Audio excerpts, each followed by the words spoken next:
Oh, hi, welcome back to the workstation.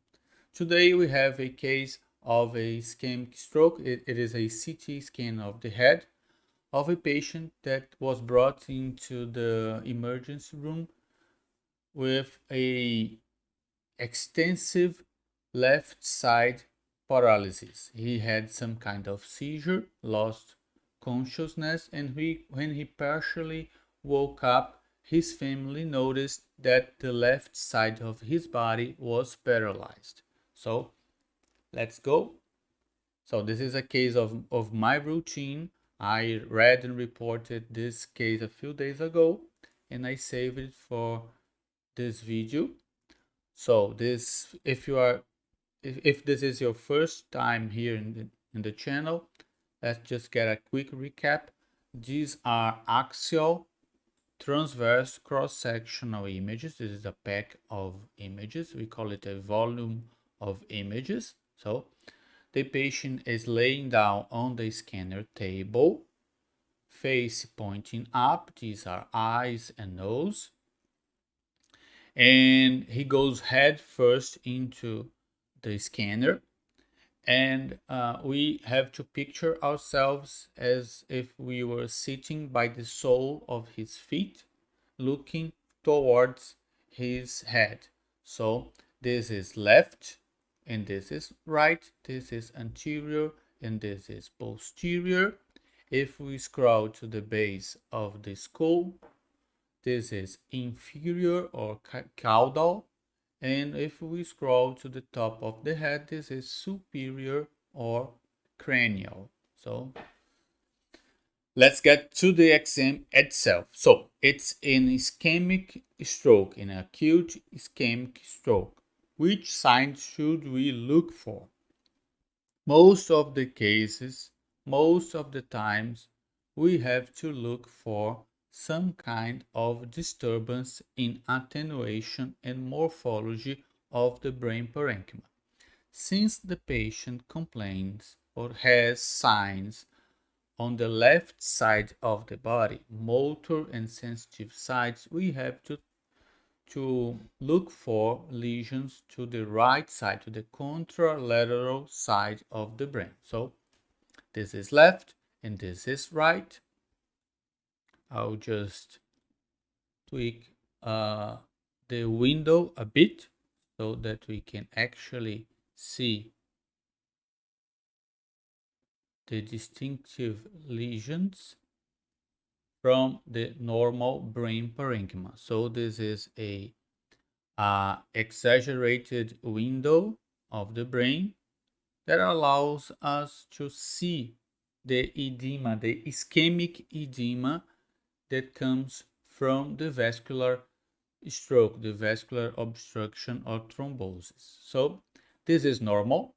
The cortical regions of the brain has gray matter and is brighter than the white matter that goes just deep to it. So this is normal. And there are sites of deep sites of gray matter, sites of deep gray matter called, in this case, the thalamus and the basal nuclei, the basal ganglia. So the left basal ganglia and thalamus are okay, but the right side basal nuclei and thalamus aren't. They are effaced, they are blurred, and they are hypoattenuating. They are darker than they should be. So this is ischemia. Also, if you see here, we have normal brain attenuation, cortex and white matter, gray matter and white matter, and this is all ischemic lesions. These are hypoattenuating, and I can't really tell which is which, gray matter and white matter. As you can see, there are lesions. There is ischemia on the frontal lobe, the parietal lobe, and the temporal lobe, and on the basal ganglia of the brain. So this is a massive stroke. And if you remember your arterial territories right, this is exactly the most common extension, the most common site of the middle cerebral artery territory. So this is supposed to be irrigated. This is supposed to be the territory, the vascular territory of the ACM.